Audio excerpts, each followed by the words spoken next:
ಕರ್ತನು ತಾನೇ ಕೊಡಲ್ಪಟ್ಟಂತ ಈ ಸುಂದರವಾದ ಅವಕಾಶಕ್ಕಾಗಿ ನಾನು ದೇವರಿಗೆ ಕೃತಜ್ಞತೆ ಸಲ್ಲಿಸ್ತೇನೆ. ಎರಡನೇದಾಗಿ ನಮ್ಮ ಡ್ಯಾಡಿ ಮಮ್ಮಿಗಾಗಿ ಕೊಡಲ್ಪಟ್ಟಂತ ಈ ಅವಕಾಶಕ್ಕಾಗಿನೂ ಅವ್ರಿಗೂ ನಾನು ಕೃತಜ್ಞತೆ ಸಲ್ಲಿಸನಾಗಿರ್ತೇನೆ. ಈ ವೇಳೆಯಲ್ಲಿ ನಾವು ವಾಕ್ಯದ ಭಾಗಕ್ಕೆ ನಾವು ನೇರವಾಗಿ ಹೋಗೋಣ. ಕಳೆದ ಸತಿ ನಾವು ನೋಡಿದ್ವಿ, ನಾವು ದೇವರ ಮಕ್ಕಳಾಗಿದ್ದೀವಿ. ಆಮೆನ್. ಕ್ರಿಸ್ತನಲ್ಲಿ ನನ್ನ ಗುರುತು, ನಾವು ದೇವರ ಮಕ್ಕಳಾಗಿದ್ದೇವೆ. ಎಷ್ಟು ಜನ ಹೇಳ್ತೀರಾ, ನಾನು ದೇವರ ಮಕ್ಕಳಾಗಿರೋಕ್ಕೆ ನಾನು ಎಷ್ಟೋ ಭಾಗ್ಯವಂತ. ನಮ್ಮ ಕ್ರಿಯೆಗಳಿಂದಲ್ಲ, ನಮ್ಮ ಕಾರ್ಯಗಳಿಂದಲ್ಲ, ಇಲ್ಲ ನಾವೇನೋ ಮಾಡಿರೋಂಥ ಯಾವುದರಿಂದಲ್ಲ ನಾವು ಆತನ ಮಕ್ಕಳಾಗಿಲ್ಲ. ಅದರ ವಾಕ್ಯದ ಬರ್ದಿದೆ, ಆತನ ಮೇಲೆ ನಂಬಿಕೆ ಇಟ್ಟರ ಮುಖಾಂತರವಾಗಿ ನಾವು ಆತನ ಮಕ್ಕಳು ಆಗಿದ್ದೇವೆ. ನಾವಿನ್ನೂ ಭಕ್ತರಲ್ಲ, ದಾಸರಲ್ಲ, ಅಯ್ಯೋ ಮಾಡಪ್ಪ ಅಂತ ಕೇಳಕ್ಕೆ ಆ ಥರ ಇಲ್ಲ. ವಾಕ್ಯದ ಬರ್ದಿದೆ, ನಾವು ಆತನ ಮಕ್ಕಳಾಗಿರೋದ್ರಿಂದ ನಾವು ಬಾಯಿ ತೆಗೆದು ಅಪ್ಪ ತಂದೆ ಅಂತ ಕೂಗುವಂತ ಹಕ್ಕು ಅರಿವು ನಮಗೇನಾಗಿದೆ, ನಮಗೆ ಕೊಡು. ಇವೆಲ್ಲ ನಾವು ವಾಕ್ಯದ ಬಾಕೋನ ಯೋಹಾನನ ಸುವಾರ್ತೆಯಲ್ಲಿ ಬರೆಯಲ್ಪಟ್ಟಂತ 1ನೇ ಅಧ್ಯಾಯ 13ನೇ ವಚನ. ಯೋಹಾನ 1:13. ಯೋಹಾನನ ಸುವಾರ್ತೆಯಲ್ಲಿ ಬರೆಯಲ್ಪಟ್ಟಂತ 1ನೇ ಅಧ್ಯಾಯ ಅದಲ್ಲಿ ಬರೆಯಲ್ಪಟ್ಟಂತ 13ನೇ ವಚನ. ಇವರು ರಕ್ತ ಸಂಬಂಧದಿಂದಾಗಲಿ, ಇವರು ಯಾವ್ದ್ರಿಂದಾಗಲಿ, ರಕ್ತ ಸಂಬಂಧವಾಗಲಿ, ಕಾಮದಿಂದಾಗಲಿ, ಪುರುಷ ಸಂಕಲ್ಪದಾಗಲಿ ಹುಟ್ಟಿದವರಲ್ಲ, ದೇವರಿಂದಲೇ ಹುಟ್ಟಿದವರು. ಹಾಲೆಲೂಯಾ. ಇಲ್ಲಿ ವಾಕ್ಯದಲ್ಲಿ ಸ್ಪಷ್ಟವಾಗಿ ಹೇಳ್ತಿದ್ದೆ, ನಾವು ಮನುಷ್ಯರ ಸಂಕಲ್ಪಕ್ಕೆ ತಕ್ಕ ಹಾಗೆ ನಾವು ಹುಟ್ಟಿಲ್ಲ. ಇಲ್ಲ ಅವ್ರೇನೋ ನಮ್ಮನ್ನ ಪ್ಲಾನ್ ಮಾಡಿರೋದ ನಾವು ಹುಟ್ಟಿಲ್ಲ. ವಾಕ್ಯದ ಬರ್ದಿದೆ, ಯಾವ ರಕ್ತ ಸಂಬಂಧವಾಗಿ ನಾವು ಹುಟ್ಟಿಲ್ಲ, ನಾವು ಹುಟ್ಟಿರೋದು ಕರ್ತನಿಂದಲೇ, ಆತನ ವಾಕ್ಯದ ಮುಖಾಂತರವಾಗಿಲೇ ನಾವು ರೂಪಿಸಲ್ಪಟ್ಟು ನಾವು ಈ ಲೋಕಕ್ಕೆ ನಾವೇನಾಗಿದೆ, ನಾವು ಕಳಿಸಲ್ವ. ಅದಕ್ಕೆ ವಾಕ್ಯದ ಬರ್ದಿದೆ, ನಾವು ಅದಕ್ಕೇನೆ ಆತನ ಮಕ್ಕಳಾಗಿದ್ದೇವೆ. ನಾವು ಯೋಚನೆ ಮಾಡ್ಬೋದು, ನಮಗೆ ಯಾವ ಮಗು ಬೇಕು, ಯಾವ ಪಾಪದ್ದು ಬೇಕಂತೇಳಿ ನಾವು ನೆನೆಸಿದ್ ನಮಗೆ ಸಿಗುತ್ತಾ? ಅದರ ವಾಕ್ಯದಲ್ಲಿ ಸ್ಪಷ್ಟವಾಗಿ ಬರ್ದಿದೆ, ಈ ಲೋಕವು ಉತ್ಪತ್ತಿ ಯಾಕೆಂದ ಮುಂಚೆನೆ ಹೆಸರಿಟ್ಟು ಕರೆದಾತ, ನಾನು ನೀನು ನನಗೆ ಬೇಕಂತೇಳಿ ನಮ್ಮ ಹೆಸರಿಟ್ಟು ಕರೆದು ತನ್ನ ಅಂಗೈಲಿ ನಮ್ಮನ್ನು ಚಿತ್ರಿಸಿ ಇಂಥವ್ರು ಈ ತರ ಇರ್ಬೇಕಂತೇಳಿ ತನ್ನ ಅಭಿಷೇಕವನ್ನು, ಆಶೀರ್ವಾದವನ್ನು, ವರಗಳನ್ನು ಸಭೆ ಮೇಲೆ ಸಂಪೂರ್ಣವಾಗಿ ಇಟ್ಟು ತನ್ನ ಹೆಸರಿಗೆ ತಕ್ಕ ಹಾಗೆ ನಮ್ಮನ್ನು ಆತನ ಏನ್ ಮಾಡಿದ, ಲೋಕಕ್ಕೆ ಕಳಿಸಿದ. ಅದಕ್ಕೆ ವಾಕ್ಯ ಬಂದಿದೆ, ಮನುಷ್ಯನ ಸಂಕಲ್ಪಕ್ಕೆ ತಕ್ಕ ಹಾಗೆ ನಾವು ರೂಪಿಸಲ್ಪಟ್ಟಿಲ್ಲ. ಇಲ್ಲ ಯಾರೋ ಯೋಚನೆ ಮಾಡ್ರಂತಿಲ್ಲ, ಅವರ ಇದಕ್ಕಾಗಿ ನಾವು ಮಾಡಲ್ಪಟ್ಟಿಲ್ಲ. ಕರ್ತನ ಸಂಕಲ್ಪಕ್ಕೆ ಅಧಿಕಾರ, ಆತನ ಚಿತ್ತಕ್ಕೆ ಅನುಸಾರವಾಗಿನೇ ನಾನು ನೀನು ಈ ಲೋಕದಲ್ಲಿ ನಾವೇನಾಗಿದೆ, ನಾವು ಕಳಿಸಲ್ಪಟ್ಟಿದ್ದೇವೆ. ಚೆನ್ನಾಗಿ ಯೋಚನೆ ಮಾಡ್ಬೇಕು. ಒಂದ್ ವೇಳೆ ನಾವು ಮನುಷ್ಯನ ಸಂಕಲ್ಪ ಅನುಸಾರವಾಗಿ ನಾವು ಒಂದ್ ವೇಳೆ ಸೃಷ್ಟಿಸಲ್ಪಟ್ಟಿದ್ರೆ, ಮನುಷ್ಯನು ಏನೇ ಕಾರ್ಯ ಮಾಡಿದ್ರು ಇಲ್ಲ ಅದಕ್ಕೊಂದು ಸೈಡ್ ಎಫೆಕ್ಟ್ ಉಂಟು. ಫಾರ್ ಎಕ್ಸಾಂಪಲ್, ನಮ್ಮ ಕೈಯಲ್ಲಿ ಎಷ್ಟೇ ಬೆಳೆ ಬಾಳುವಂತ ಫೋನು, ಟ್ಯಾಬ್ ಇರೋದಾದ್ರೆ ಆ ದಿನವೂ ಮುಗಿಯುವಾಗ ಅದಕ್ಕೆ ಏನಾಗಬೇಕು, ಚಾರ್ಜ್ ಹಾಕ್ಲೇಬೇಕು. ಆದ್ರೆ ನನಗೂ ನಿನಗೂ ಆತರ ಯಾವುದಿಲ್ಲದಂತೆ ಕರ್ತನ ವಾಕ್ಯವು ಓದುತ್ತಾ ಆತನ ವಾಕ್ಯವು ಕೇಳಿದ್ರೆ ಸಾಕು, ಅಂತರಂಗದಲ್ಲಿಂದ ಮನುಷ್ಯನು, ಶಾರೀರಿಕದಲ್ಲಿಂದ ಮನುಷ್ಯನು ಆತನ ಚಾರ್ಜ್ ಆಗಿ ಆತನಿಗೆ ಯಾವ ಪ್ರಾಬ್ಲಮ್ ಕೊರತೆ ಇಲ್ಲದಂತೆ ಆತನ ಇನ್ನು ಮುಂದಕ್ಕೆ ಹೋಗ್ತಾನೆ ಇರ್ತಾರೆ. ಅದಕ್ಕೆ ವಾಕ್ಯ ಬರ್ದಿದೆ, ನಾವು ಮನುಷ್ಯನ ಸಂಕಲ್ಪಕ್ಕೆ ತಕ್ಕ ಹಾಗೆ ನಾವು ಸೃಷ್ಟಿಸಲ್ಪಟ್ಟಿಲ್ಲ, ನಾವು ಆತನ ಕೈಯಿನ ನಿರ್ಮಾಣಕರು ಆಗಿದ್ದೇವೆ. ನಾವು ಯಾವಾಗಲೂ ಬೆಳಿಗ್ಗೆ ಎದ್ದೇಳುವಾಗ ನಾವು ಎದ್ದು ನಮ್ಮ ಕನ್ನಡಿಗಳನ್ನು ನೋಡುವಾಗ ನಾನು ಹೇಳ್ಬೇಕು, ನಾನು ಕರ್ತನ ಸಂಕಲ್ಪಕ್ಕೆ ಅನುಸಾರವಾಗಿ ನಾನು ರೂಪಿಸಲ್ಪಟ್ಟಿರೋದ್ರಿಂದ, ನಾನು ಸೃಷ್ಟಿ ಮಾಡಲ್ಪಟ್ಟಿರೋದ್ರಿಂದ ಇವತ್ತಿನ ದಿನದ ಜಯವು ನನ್ನದೇ ಆಗಿದೆ. ಅದಷ್ಟೇ ಮೋಸವಾಗಿರ್ಲಿ, ಎಂಥದೇ ಆಗಿರ್ಲಿ, ನಾನು ಮನುಷ್ಯನ ಸಂಕಲ್ಪ ಅನುಸಾರವಾಗಿ ನಾನು ಹುಟ್ಟಿಲ್ಲ, ನನ್ನ ದೇವರ ಸಂಕಲ್ಪಕ್ಕೆ ಅನುಸಾರವಾಗಿ ಹುಟ್ಟಿರೋದ್ರಿಂದ ಆತನ ಚಿತ್ತವು, ಆತನ ಉದ್ದೇಶವು ನನ್ನ ಮುಖಾಂತರವಾಗಿ ನೆರವೇರಕ್ಕಾಗಿನೇ ಯೇಸು ನನ್ನನ್ನ ಉದ್ದೇಶಕ್ಕೆ ಪೂರಕವಾಗಿನೇ ಆತನನ್ನು ಕಳಿಸಿದ್ದಾನೆ. ಹಲ್ಲೆಲೂಯಾ. ಇವತ್ತು ಅನೇಕರ ವಿಶ್ವಾಸಿಗಳು ಹೇಳೋದು, ಅಯ್ಯೋ ಇವತ್ತು ದಿನ ಸ್ಟಾರ್ಟ್ ಆಯ್ತಾ, ಏನ್ ಬ್ರದರ್ ನಿಮ್ ದಿನ ಹೆಂಗಿದೆ, ಇವತ್ತು ನಿಮ್ಮ ದಿನ ಹೇಗಿತ್ತು, ಕೆಲಸ ಹೇಗಿದೆ, ಅಯ್ಯೋ ಅದ್ರ ಬಗ್ಗೆ ಯಾಕೆ ಕೇಳ್ತೀರಾ ಪಾಸ್ಟರ್, ನಿಮಗೇನ್ ಗೊತ್ತು, ನೀವು ಸುಮ್ಮನೆ ಹೇಳಿ ಹೋಗ್ಬಿಡ್ತೀರಾ. ಆದ್ರೆ ವಾಕ್ಯದಲ್ಲಿ ಬರ್ದಿದೆ, ನೀತಿವಂತನು ಯಾವ್ದಿಂದ ಬದುಕ್ತಾನೆ, ನೀತಿವಂತರು ಯಾವ್ದಿಂದ ಬದುಕ್ತಾರೆ, ನೀತಿವಂತನು ಮರುಭೂಮಿಯಲ್ಲಿದ್ರು ಆತನು ಖರ್ಜೂರ ಮರವಾಗಿ ಆತನು ಯಾಕೆ ಬೆಳಿತಾರಂದ್ರೆ ನಾವು ಆತನ ಮಕ್ಕಳಾಗಿರೋದ್ರಿಂದ ನಮಗೆ ಹೊರಗಡೆಯಿಂದ ಯಾವ ಸಪೋರ್ಟ್ ಇಲ್ಲದಂತೆ ನಾವು ಒಬ್ಬಂಟಿಕೆನಾಗಿದ್ರು ಆತನು ನನ್ನ ಸಂಗಡ ಇರೋದ್ರಿಂದ ನನ್ನ ಎಡಕ್ಕೆ ಬೆಲಕ್ಕೆ 1000-10,000 ಎಣಗಳ ಬಿದ್ದಿದ್ರು ಯಾವ ಅಪಾಯ ಕೇಡು ನನಗೆ ಮುಟ್ಟದು. ಯಾಕಂದ್ರೆ ನಾನು ಆತನ ಮಗನು ಮಗಳಾಗಿದ್ದೇನೆ. ದಾವೀದನು ಹೇಳ್ತಾರೆ, ನಾನು ಕಾರ್ಗತ ಕಣಿವೆಯಲ್ಲಿ ನಾನು ಹಾದು ಹೋದ್ರು ನಾನು ಯಾವುದಕ್ಕೂ ಭಯಪಡೋದಿಲ್ಲ. ಯಾಕಂದ್ರೆ ನೀನು ನನ್ನ ಸಂಗಡ ಇರಲ್ಲ, ನಿನ್ನ ವಾಕ್ಯವು ನೀನು ನನ್ನ ಸಂಗಡ ಇರೋದ್ರಿಂದ ನಾನು ಯಾವುದಕ್ಕೂ ಭಯಪಡೋದಿಲ್ಲ. ಸಭೆ ಚೆನ್ನಾಗಿ ಅರ್ಥ ಮಾಡ್ಕೊಳ್ಳಿ. ನೀವು ಪ್ರತಿದಿನ ನೀವು ಎದ್ದೇಳುವಾಗ್ಲೇನೆ ಎದ್ದಿದ ಕೂಡಲೇ ಕರ್ತನ ವಾಕ್ಯವು ನಿಮ್ಮ ಕಿವಿ ಒಳಗೆ ಹೋಗ್ಲಿ. ಯಾಕಂದ್ರೆ ವಾಕ್ಯದ ಬರೆದಿದೆ, ಹಗಲು ಇರಲು ಕರ್ತನ ವಾಕ್ಯವನ್ನು ಧ್ಯಾನ ಮಾಡುವನು ಆತನು ಎಷ್ಟೋ ಧನ್ಯನಾಗಿದ್ದಾನೆ. ನೀನ್ ವಾಕ್ಯದ ಬಿಟ್ರೆ ಬೇರೆ ಯಾವ್ದಾದ್ರು ದಿನದ ಆಲೋಚನೆಗಳು ನಿನ್ನ ಬಂದು ಆಳ್ವಿಕೆ ಮಾಡ್ತೇವೆ. ಇವತ್ತು ಇವ್ರಿಗೆ ಹಿಂಗ್ ಕಟ್ಟಬೇಕು, ಇವತ್ತು 6 ತರ ಕೆಲಸ ಮಾಡಬೇಕು, ನಾಳೆ ಫೀಸ್ ಕಟ್ಟಬೇಕು, ಅದು ಮಾಡಬೇಕು, ಅವ್ರು ಹಿಂಗ್ ಮಾಡಿದ್ರು ಇದು ಮಾಡಿದ್ರು, ಎಲ್ಲಾ ಕಾರ್ಯಗಳು ನಿನ್ನ ಮೈಂಡ್ ಅಲ್ಲಿ ಹೋಗ್ತಿರುತ್ತೆ. ನೀನ್ ಎದ್ದಿದ ಕೂಡಲೇ ತಂದೆಯಾದ ದೇವರಿಗೆ ಸ್ತೋತ್ರವನ್ನು ಹೇಳಿ, ಅಪ್ಪ ನಾನು ನಿನ್ನ ಮಗನಾಗಿದ್ದೇನೆ, ನಿನ್ನ ಮಗಳಾಗಿದ್ದೇನೆ, ಇವತ್ತಿನ ದಿನವು ನನ್ನ ಕೈಲಿರೋದ್ರಿಂದ, ಇವತ್ತಿನ ದಿನದ ಆಳ್ವಿಕೆ ನನ್ನ ಕೈಲಿರೋದ್ರಿಂದ, ನಾನು ನಿನ್ನ ಮಗನು ಮಗಳಾಗಿರೋದ್ರಿಂದ ನನಗೆ ಯಾವ ಸೋಲಿಲ್ಲ, ನನಗೆ ಯಾವ ಕೊರತೆ ಇಲ್ಲ. ನೀನು ನನ್ನ ಕುರುಬನಾಗಿರೋದ್ರಿಂದ ನಾನು ಈ ದಿನವನ್ನು ಜಯಿಸಕ್ಕೆ ಆದೋಗಕ್ಕೆ ಐ ಆಮ್ ರೆಡಿ ಅಂತ ಹೇಳಿ ವಾಕ್ಯದ ನಿನ್ನ ಬಲಪಟ್ಟು ನೀನು ಹೋದಾಗ ನಾನು ಹೇಳ್ತೀನಿ, ಅವತ್ತು ದಿನವು ಪರಿಸ್ಥಿತಿಯು ನಿನ್ನನ್ನು ನೋಡಿ 7 ರೂಟಲ್ಲಿ ಓಡೋಗುತ್ತದೆ. ಇವತ್ತು ಅನೇಕರು ಎದ್ದಿದ್ ಕೂಡಲೇ ಅಯ್ಯೋ ಹಿಂಗೈತೆ, ಆ ಥರ ಐತೆ, ಹಂಗೈತೆ, ಹಿಂಗಾಗ್ತಿದೆ, ನೆಗೆಟಿವ್ ಆಗಿ ನಾವು ಮಾತಾಡಿ ಅದ್ರ ಕಾರ್ಯಗಳು ನಮಗೆ ಸಂಭವ. ಅದಕ್ಕೆ ವಾಗ್ದ ಬರ್ತಿದೆ, ನಿಮ್ಮ ನಾಲ್ಗೆಯಲ್ಲಿ ನಾನು ಏನಿಟ್ಟಿದ್ದೀನಿ, ಜೀವವು ಮರಣವು ಏನ್ ಮಾಡಿದ್ದೀನಿ, ಎಲ್ಲಿಟ್ಟಿದ್ದೀನಿ. ನಾವು ಯಾವ್ದನ್ನ ಪದೇ ಪದೇ ಕೇಳ್ತೀವೋ ಅದು ನಮ್ಮ ಬಾಯಲ್ಲಿ ಏನಾಗುತ್ತದೆ. ಅದಕ್ಕೆ ಪೌಲ್ ಬರ್ತೇನೆ, ನಮ್ಮ ಹೃದಯಗಳಲ್ಲಿ ಯಾರ ವಾಕ್ಯವು ಸಮೃದ್ಧಿಯಾಗಿರಲಿ. ಮನುಷ್ಯನ ಮಾತು ನನ್ನ ಹೃದಯದಲ್ಲಿ ಸಮೃದ್ಧಿಯಾಗಿದ್ರೆ ಹಂಗಾಯ್ತು, ಹಿಂಗಾಗುತ್ತದೆ, ಭಯ ಪಡಬೇಕು. ಅದರ ವಾಕ್ಯದಲ್ಲಿ ಬರೆಯಲ್ಪಟ್ಟಿದೆ, ಕ್ರಿಸ್ತನ ವಾಕ್ಯವು ನನ್ನ ಹೃದಯದಲ್ಲಿ ಸಮೃದ್ಧಿಯಾಗಿದ್ದಾಗ ನಾನು ಯಾವುದಕ್ಕೂ ಭಯ ಪಡೆದಿಲ್ಲ.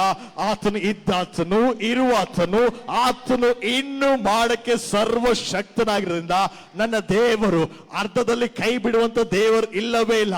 ತನ್ನ ಮಾತನ್ನು ತಪ್ಪುವಂತ ದೇವರು ಇಲ್ಲವೇ ಇಲ್ಲ. ತನ್ನ ಮಾತನ್ನು ಬದಲಾಯಿಸುವಂತ ಕರ್ತನಲ್ಲ. ಆತನು ಒಂದು ಸತಿ ನುಡಿದ್ರೆ ತಲೆ ಮಾರಿಗೂ ಆತನ ಮಾತು ನೆರವೇರುವವರೆಗೂ ಅದು ಕಾರ್ಯವು ಆತನು ಮಾಡೇ ಮಾಡುತ್ತಾನೆ. ಇವತ್ತು ದೇವರನ್ನ ನೋಡಿ ಹೇಳ್ತಿದ್ದಾರೆ, ಮಗನೇ ಮಗಳೇ, ನಾನು ನಿನ್ನ ಸಂಗಡ ಇದ್ದೀನಿ, ನಾನು ನಿನ್ನಲ್ಲಿ ವಾಸ ಮಾಡ್ತಿದ್ದೀನಿ, ಇನ್ನ ಮೇಲೆ ಹೆಂಗ್ ಮಾಡೋಣ ಯಾತ್ರ ಮಾಡ ಅಂತೇಳಿ ಯೋಚನೆ ಮಾಡಬೇಡ.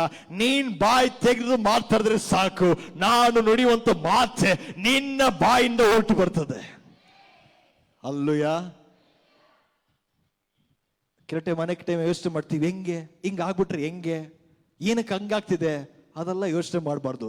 ಎಷ್ಟೇ ಮೋಸವಾಗಿರ್ಲಿ, ನನ್ನ ಯೇಸು ನನ್ನ ಸಂಗಡ ಇರೋದ್ರಿಂದ, ಆತನು ರಾಜಾದಿ ರಾಜನಾಗಿರೋದ್ರಿಂದ, ನಾನು ಕುಮಾರನು ಕುಮಾರಿ ಆಗಿರೋದ್ರಿಂದ, ನಾವು ಪರಲೋಕದ ಭಾವದರಾಗಿ ಈ ತರ ದೃಷ್ಟಿಯಿಂದ ನೋಡಿದಾಗ ಎಷ್ಟೇ ಮೋಸವಾಗಿರ್ಲಿ ಪರಿಸ್ಥಿತಿ, ಅದನ್ನು ಕೆಡುವಕ್ಕೆ ಅಧಿಕಾರವು ಶಕ್ತಿಯು ನಿನ್ನ ಕೈಯಲ್ಲಿದೆ. ಪರಿಸ್ಥಿತಿಗಳನ್ನ ಎದುರಿಸಬಹುದಷ್ಟೇ, ಆದ್ರೆ ಕರ್ತನ ವಾಕ್ಯವು ನಿನ್ನ ಸಂಗಡದಿಂದ, ಅದು ಇಬಾಯಿ ಕತ್ತಿಯಾಗಿರೋದ್ರಿಂದ, ಆತನೇ ನಿನಗೆ ಗುರಾಣಿಯು, ಕೇಡಿಯವು, ಕೋಟೆಯು, ದುರ್ಗವು, ಆತನೇ ನಿನ್ನ ಬಂಡೆ ಆಗಿರೋದ್ರಿಂದ, ಆತನ ಆಜ್ಞೆಯ ಮೀರಿ ಯಾವುದನ್ನ ಮುಟ್ಟಕ್ಕೆ ಯಾವುದಕ್ಕೂ ಅವಕಾಶವಿಲ್ಲ. ಅದೆಂಥದೇ ಆಗಿರ್ಲಿ, ದೇವರ ಪರ್ಮಿಷನ್ ಇರುತ್ತೆ, ಯಾವುದು ನಿನ್ನ ಮುಟ್ಟಕ್ಕೆ ಅವಕಾಶ ಇಲ್ಲ. ಆತನ ಬೇರೆ ನಿನ್ನ ಮಗನು ಮಗಳು ಅಂತ ಹೇಳ್ತಿಲ್ಲ, ಅವಾಗ ಬರ್ದಿದೆ, ನಾವು ಆತನ ಕಣ್ಣು ಗುಡ್ಡೆ ಅಂತಿದ್ದೇವೆ. ಅಷ್ಟು ಸುಲಭವಾಗಿ ನಾವು ಯಾರನ್ನಲ್ಲಿ ಮುಟ್ಟಕ್ಕೆ ಬಿಡೋದಿಲ್ಲ. ಅದ್ರ ವಾಗ್ದ ಬರ್ದಿದೆ, ಕರ್ತನು ನೀನು ಹೋಗೋದನ್ನು ಬರೋದನ್ನು, ನೀನ್ ಮಲಗೋದನ್ನು ಎದ್ದೇಳದನ್ನು, ನೀನ್ ಮಾಡುವಂತ ಪ್ರತಿಯೊಂದು ಕಾರ್ಯಗಳನ್ನು ಹೊಸಡ್ಬೇಕಾದ ವಾಗ್ದ ಬಿಡ್ತದೆ. ನೀನ್ ಬೇಡದ್ಕಿಂತ ಮುಂಚೆ, ನೀನ್ ಕೇಳದ್ಕಿಂತ ಮುಂಚೆ, ನಿನ್ನ ವಿಜ್ಞಾಪನಕ್ಕಿಂತ ಮುಂಚೆನೆ ಆತನು ಸರ್ವವು ತಿಳಿದಿರೋದ್ರಿಂದ, ದೇವರೇ ಮಾಡಿ ಅಂತ ಹೇಳೋದ್ಕಿಂತ ಬದಲಾಗಿ ನೀನು ಮಾಡಿದಕ್ಕಾಗಿ ಸ್ತೋತ್ರ, ಈ ದಿನವು ನನ್ನ ಕೈಲಿ ಕೊಡೋದಕ್ಕಾಗಿ ಸ್ತೋತ್ರ, ಇವತ್ತಿನ ಆಳ್ವಿಕೆ ನನ್ನ ಕೈಲಿರೋದಕ್ಕಾಗಿ ಸ್ತೋತ್ರ ಅಂತ ಹೇಳಿ ಕರ್ತನಲ್ಲಿ ನಾವು ಸ್ತೋತ್ರವು ಉಲ್ಲಾಸವಾಗಿರುವಾಗ ನೀನೆಲ್ಲ ಪರಿಸ್ಥಿತಿಗಳು ಬದಲಾಗುತ್ತದೆ. ಯೇಸುನಷ್ಟೇ ಈ ಲೋಕದಲ್ಲಿ ಆತನು 3 ವರ್ಷ ಆತನ ಸೇವೆ ಮಾಡುವಾಗ ಅನೇಕ ಮೋಸದ ಪರಿಸ್ಥಿತಿಗಳಿತ್ತು. 5,000 ಜನಕ್ಕಿಂತ ಹೆಚ್ಚಾಗಿ ಆತನ ನಂಬ್ಕೊಂಡು ಬಂದಿದ್ದಾರೆ. ಆತನ ಕೇಳ್ತಾರೆ, ನಿಮ್ಮ ಬಳಿಯಲ್ಲಿ ಏನಿದೆ? ಸ್ವಾಮಿ, ಏನು ಇಲ್ಲ. ಇಲ್ಲ, ನಿಮ್ಮ ಬಳಿಯಲ್ಲಿ ಏನಿದೆ? 5 ರೊಟ್ಟಿ 2 ಮೀನು. ಆತನ ಹೇಳ್ತಾನೆ, ಅದನ್ನ ತಗೊಂಡು ಹೇಗೆ ಮಾಡೋಣಂತ ಆತನ ಯೋಚಿಸಿಲ್ಲ. ತಗೊಂಡಿದ ಕೂಡಲೇ ತಂದೆಯಾದ ದೇವರಿಗೆ ಸ್ತೋತ್ರವನ್ನು ಹೇಳಿ ಆತನ ಕೊಟ್ಟಿದ ಕೂಡಲೇ ಅಲ್ಲಿ ಇರುವಂತ ಪ್ರತಿಯೊಬ್ಬರು ತಿಂದು ಮಿಕ್ಕುವಾಗೆ ಆಯ್ತು.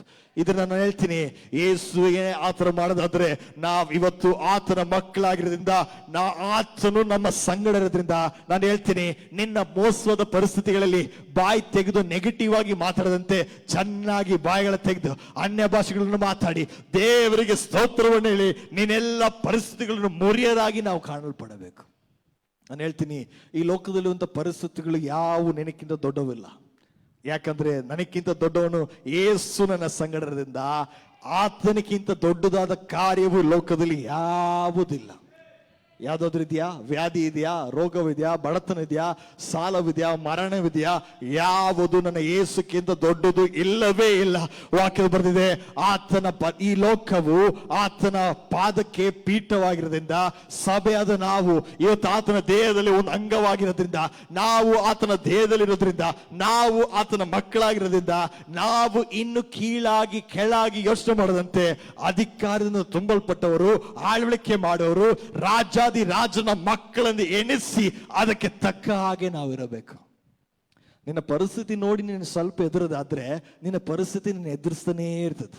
ನೀನ್ ಯಾವಾಗ ಗಂಭೀರವಾಗಿ ಕರ್ತನ ವಾಕ್ಯ ಹೇಳ್ತಿಲ್ಲ, ಆತನ ಭಾಷಣಗಳಿಂದ ನನ್ ಗುಣವಾದೆ, ಆತನ ಕುರುಬನ್ನು ನಾನು ಯಾವುದಕ್ಕೂ ಕೊರತೆ ಪಡೆದ ಹೇಳ್ತಾ ಕರ್ತನ ವಾಕ್ಯ ನೀನ್ ಹೊರಗಡೆ ಬರ್ತಾ ಮುಚ್ಚಲ್ಪಟ್ಟಂತ ಎಲ್ಲಾ ಬಾಗಿಲುಗಳು ತೆರೆಯಲ್ಪಡ್ತದೆ.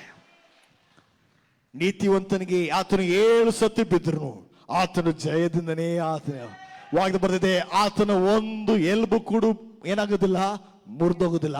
ಆತನ ದೃಷ್ಟಿಸಿ ನೋಡಿದರು ಅವರ ಮುಖಗಳು ಏನಾಗೋದಿಲ್ಲ. ಶಬ್ದವಾಗಿ ಹೇಳಿ, ಆತನನ್ನು ದೃಷ್ಟಿಸಿ ನೋಡಿದರ ಮುಖಗಳು ಏನಾಗೋದಿಲ್ಲ.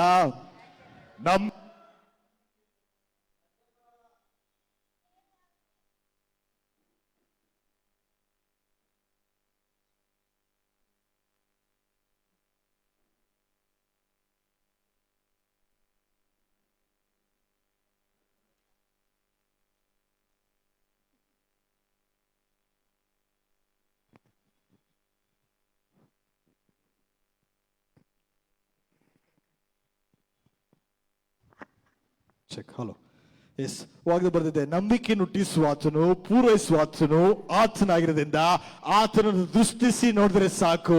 ಏನಾಗುತ್ತದೆ? ಆತನು ನಮಗಾಗಿ ಎಲ್ಲವನ್ನು ಮಾಡಿ ಮುಗಿಸಿರೋದು ನಾವು ಕಣ್ಣಾರೆ ನಾವು ಕಾಣಬಹುದು. ಇವತ್ತು ಅನೇಕರು ನಾವು ಆತನ ಮಕ್ಕಳಾಗಿದ್ರು ನಮ್ಮಲ್ಲಿ ಕೆಲ ಟೈಮ್ ನಮ್ಮ ನಂಬಿಕೆ ಕೆಲ ಟೈಮ್ ಏನಾಗುತ್ತದೆ, ಕುಂದಿ ಹೋಗುತ್ತದೆ. ವಾಗ್ದ ಸ್ಪಷ್ಟವಾಗಿ ಬಂದಿದೆ, ನಿಮ್ಮಲ್ಲಿ ಎಷ್ಟು ದೊಡ್ಡದ ನಂಬಿಕೆ ಇರಲಿ, ಬೆಟ್ಟದಷ್ಟು ದೊಡ್ಡದಾದ ನಂಬಿಕೆ ಇಲ್ಲ ಅಂತ ಬರ್ದಿದ್ಯಾ?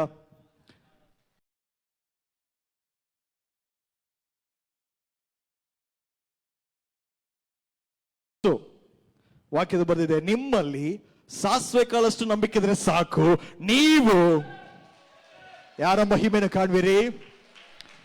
ಹಳೆ ಒಡಂಬಡಿಕೆಯಲ್ಲಿ ಬರ್ದಿಲ್ಲ, ಹೊಸ ಒಡಂಬಡಿಕೆಯಲ್ಲಿ ನಾವು ಆತನ ಮಕ್ಕಳಾಗಿರೋದ್ರಿಂದ ನಿನ್ನಲ್ಲಿ ಎಷ್ಟೇ ದೊಡ್ಡದ ಮೋಸದ ಪರಿಸ್ಥಿತಿ ಆಗಿರ್ಲಿ, ಕಣ್ಣೀರಿನ ಮಾರ್ಗವೇ ಆಗಿರ್ಲಿ, ನೀನಲ್ಲಿ ಇಷ್ಟು ನಂಬಿಕೆ ಇದ್ರೆ ಸಾಕು, ಆತನು ಏನಾದ್ರೂ ಮಾಡಿ ನನ್ನ ಕಥೆಯನ್ನು ಸಂಪೂರ್ಣವಾಗಿ ಬದಲಾಯಿಸಕ್ಕೆ ಆತನು ಸರ್ವಶಕ್ತನಾಗಿರೋದ್ರಿಂದ ನಾನು ಎಷ್ಟೇ ಮೋಸದ ಮಾರ್ಗದಲ್ಲಿ ನಡೆದು ಹೋದ್ರು ನಾನು ಮರಣಕ್ಕೆ ಒಳಗಾಗೋದಿಲ್ಲ. ಯಾಕಂದ್ರೆ ನಾನು ಎಲ್ಲವನ್ನು ಜಯಿಸಿ ನಾನು ಕ್ರಿಸ್ತನಲ್ಲಿ ಪೂರ್ಣ ಶಕ್ತನಾಗಿರೋದ್ರಿಂದ, ನಾನು ಕ್ರಿಸ್ತನಲ್ಲಿ ಪೂರ್ಣ ಜಯಶೀಲಿ ಆಗಿರೋದ್ರಿಂದ, ಆತನ ಲೋಕವನ್ನು ಸಂಪೂರ್ಣವಾಗಿ ಜಯಿಸಿರೋದ್ರಿಂದ ನಾನು ಜಯಿಸಿದ ನೀನು ನಂಬುವಾಗ್ಲೇನೆ ವಾಕ್ಯದ ಬರ್ದಿದೆ, ನಿನ್ನಲ್ಲಿ ಸಾಸಿವೆ ಕಾಲಷ್ಟು ನಂಬಿಕೆಯಲ್ಲಿ. ಸಭೆ, ನಿನ್ನ ಪರಿಸ್ಥಿತಿ ನನ್ನ ಕಣ್ಮುಂದೆ ಅಷ್ಟೇ ದೊಡ್ಡದಾಗಿರ್ಬೋದು, ಅದನ್ನು ನಾನು ಹೇಳ್ತೀನಿ, ನನ್ನ ಯೇಸು ನಿನ್ನ ಪರಿಸ್ಥಿತಿಗಿಂತ ಆತನು ಉತ್ತಮವನ್ನು. ಯೇಸು ಎಂಬ ನಾಮದಲ್ಲಿ ಈ ಲೋಕದಲ್ಲಿ ಇರುವಂತೆ ಎಂಥದೇ ಆಗಿರಲಿ, ಯೇಸು ಎಂಬ ನಾಮಕ್ಕೆ ಅದು ಎದುರ್ತದೆ. ಇವತ್ತು ನಾನು ಹೇಳ್ತೀನಿ, ಯೇಸು ಎಂಬ ನಾಮಕ್ಕೆ, ಆತನ ಹೆಸರಿಗೆ ತಕ್ಕ ಹಾಗೆ ಆತನಿಗೆ ನೀನು ಮಕ್ಕಳಾಗಿರೋದ್ರಿಂದ, ನೀನ್ ಮಗನು ಮಗಳಂದ್ರೆ ಇನ್ನ ನಿನ್ನ ಪರಿಸ್ಥಿತಿಗಳು ನಿನ್ನ ನೋಡಿದ ಕೂಡಲೇ ಅವು ಕದಲಬೇಕು. ಅನೇಕ ಟೈಮ್ ನಾವು ಕ್ರಿಸ್ತನಲ್ಲಿ ಏನಾಗಿದ್ದೇವೆ, ನಾವು ಯಾರು ಎಂಥವ್ರಂತೇಳಿ ನಮ್ಮ ಅಧಿಕಾರವನ್ನು ನಮ್ಮ ಗುರುತನ್ನು ನಾವು ಮರ್ತೋದಾಗ ಸೈತಾನ ನಮ್ಮನ್ನು ಆಟ ಆಡಿಸ್ತಾನೆ. ನಿನ್ ಕೈಲಾಗಲ್ಲ, ನೀನ್ ಎಷ್ಟೇ ಪ್ರಾರ್ಥನೆ ಮಾಡಿದ್ರು ಆಗಲ್ಲ, ನೀನ್ ಎಷ್ಟೇ ಬೇಡಿದ್ರು ಆಗಲ್ಲ, ನೀನ್ ಎಷ್ಟೇ ಉಪವಾಸ ಪ್ರಾರ್ಥನೆ ಮಾಡಿದ್ರು ಆಗಲ್ಲ. ಅದು ಇಂಪಾರ್ಟೆಂಟ್ ಅಲ್ಲ. ನಾನು ಹೇಳ್ತೀನಿ, ನೀನ್ ಕರ್ತನ ವಾಕ್ಯಕ್ಕೆ ಕಿವಿಗೊಡು. ಕರ್ತನ ವಾಕ್ಯದ ಹೇಳ್ತದೆ, ನೀನ್ ವಾಕ್ಯ ಕೇಳ್ತಾ ಕೇಳ್ತಾ ನಿನ್ನಲ್ಲಿ ನಂಬಿಕೆ ಹೆಚ್ಚುತ್ತಾ ಇರೋದ್ರಿಂದ ನೀನ್ ಬಾಯಿ ತೆಗೆದು ಮಾತಾಡುವಾಗ ಕರ್ತನ ಕಾರ್ಯವು ಖಂಡಿತವಾಗ್ಲೂ ಅದು ನೆರವೇರ್ತದೆ. ಮತ್ತಾಯ ಬರೆದ ಸುವಾರ್ತೆಯಲ್ಲಿ ಬರೆಯಲ್ಪಟ್ಟಂತ 5ನೇ ಅಧ್ಯಾಯ 9ನೇ ವಚನ ಓದ್ಕೊಳ್ಳೋಣ. ಮತ್ತಾಯ ಬರೆದ ಸುವಾರ್ತೆಯಲ್ಲಿ ಬರೆಯಲ್ಪಟ್ಟಂತ 5ನೇ ಅಧ್ಯಾಯ 9ನೇ ವಚನ.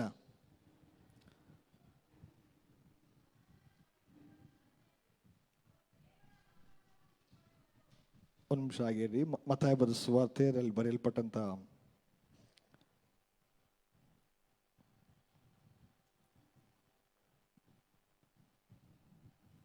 ಮತ್ತಾಯ ಬರೆದ ಸುವಾರ್ತೆ 5:9 ಹೇಳ್ತದೆ, ಶಾಂತರು ಅವರಿಗೆ ಏನಾಗಿದ್ದಾರೆ, ದೇವರ ಮಕ್ಕಳಾಗಿದ್ದಾರೆ.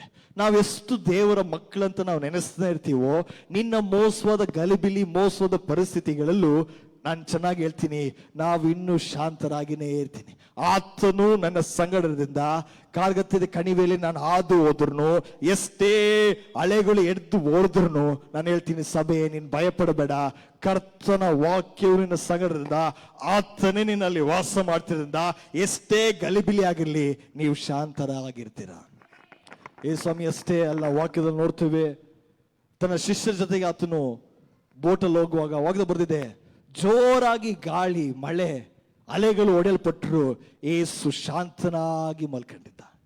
ಇವತ್ತು ಸಭೆ ನಾನು ಹೇಳ್ತೇನೆ, ನೀನು ಆತನ ಮಗನಾಗಿದ್ರೆ ಮಗಳಾಗಿದ್ರೆ, ನಾನು ಆತನ ಮಗನು ಮಗಳಂತ ಗುರುತು ಆ ಜ್ಞಾಪಕ ನಿನ್ನಲ್ಲಿದ್ರೆ, ಎಷ್ಟೇ ಗಲಿಬಿಲಿ ಆಗಿರ್ಲಿ, ನಿನ್ನ ಪರಿಸ್ಥಿತಿಗಳು ಎಷ್ಟೇ ಮೋಸವಾಗಿರ್ಲಿ, ಏಸು ನಿನಗೆ ಒಳ್ಳೆ ಗಾಢ ನಿದ್ರೆಯನ್ನು ಕೊಡ್ತಾನೆ, ಒಳ್ಳೆ ಶಾಂತಿ ಸಮಾಧಾನ ನಿನ್ನ ಹೃದಯದಲ್ಲಿ ಸಂಪೂರ್ಣವಾಗಿ. ಯಾಕೆಂದ್ರೆ ವಾಗ್ದ ಬರ್ದಿದೆ, ಆತನ ನಂಬಿದವರ ಮುಖಗಳು ಏನಾಗೋದಿಲ್ಲ. ಇವತ್ತು ನಾವು ಯಾವುದಕ್ಕೆ ನಾವು ಕಿವಿ ಕೊಡ್ತಿದ್ದೇವೆ? ನಮ್ಮ ಹಣದ ಬಲವಾ, ಇಲ್ಲ ನನ್ನ ಸಾಮರ್ಥ್ಯವಾ, ಇಲ್ಲ ನನ್ನ ಕೆಪಾಸಿಟಿನಾ, ನನ್ನ ಕೈಲಾಗುತ್ತದಾ? ಇನ್ನು ಮೇಲೆ ನಿಮ್ಮ ಕೆಪಾಸಿಟಿ, ನಿಮ್ಮ ಬಳಕೆ, ನಿಮ್ಮ ಸಾಮರ್ಥ್ಯಕ್ಕೆ ತಕ್ಕಾಗೆ ಯೋಚನೆ ಮಾಡಬೇಡಿ. ಕರ್ತನು ಎಲ್ಲವನ್ನು ಮಾಡಿ ಮುಗಿಸಿದನೆ. ಆತನು ಸರ್ವಶಕ್ತನು. ಆತನು ನನ್ನನ್ನ ಈ ಲೋಕಕ್ಕೆ ಕಳಿಸಿದನಂದ್ರೆ ಒಂದು ಉದ್ದೇಶಕ್ಕೆ ಪೂರಕವಾಗಿ ನಾನು ಕಳಿಸಲ್ಪಟ್ಟದ್ರಿಂದ ನನ್ನ ಉದ್ದೇಶವು ಮುರಿಗೆಯವರೆಗೂ ನಾನು ಹಿಂತಿರುಗಿ ಹೋಗೋದೇ ಇಲ್ಲ. ಪೌಲ್ ಹೇಳ್ತಾನೆ, ನಮಗೆ ನೇಮಿಸಲ್ಪಟ್ಟಂತ ಓಟದಲ್ಲಿ ಹೆಂಗ್ ಓಡ್ಬೇಕಂತೆ? ಅಳ್ಕೊಂಡು ಓಡ್ಬೇಕಾ? ನನ್ನ ಕೈಯಲ್ಲಿ ಆಗಲ್ಲ ಅಂತ ಓಡ್ಬೇಕಾ? ಏನ್ ದೇವರೇ ಇಷ್ಟು ಭಾರ ಕೊಟ್ಟಿದೆ ಅಂತ ದೇವರ ಹತ್ರ ಕೇಳ್ಕೊಂಡು ಓಡ್ಬೇಕಾಗ ಬಂದಿದೆ. ನಮಗೆ ನೇಮಿಸಲ್ಪಟ್ಟಂತ ಓಟದಲ್ಲಿ ಸ್ಥಿರಚಿತರಾಗಿ ನಿಂತು ನಾವು ಓಟವನ್ನು ನಾವು ಜಯಶಾಲಿಗಳಾಗಿ ನಾವು ಓಡಿ ನಮಗೆ ಕೊಡಲ್ಪಟ್ಟದ ಜಯಮಾಲನ್ನು ಹೊಂದುವವರೆಗೂ ಓಡ್ತಾನೆ ಇರ್ಬೇಕು.